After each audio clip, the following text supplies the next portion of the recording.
Hi friends, Vijay Thalapathy ఈరోజు Tamil Nadu chief మినిస్టర్గా ప్రమాణ స్వీకారం చేశారు.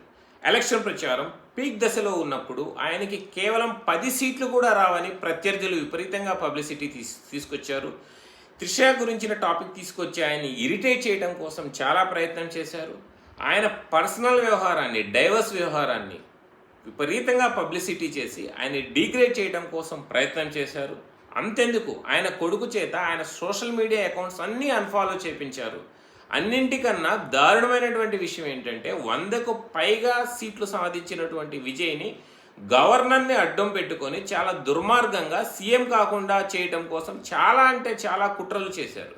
కానీ ఆయనకు ఉన్నటువంటి అపారమైనటువంటి ప్రజా ఆమోదం ముందు, ప్రజా మద్దతు ముందు ఈ కుట్రలన్నీ తేలిపోయాయి. ఈరోజు చీఫ్ మినిస్టర్గా విజయ్ ప్రమాణ స్వీకారం చేశారు.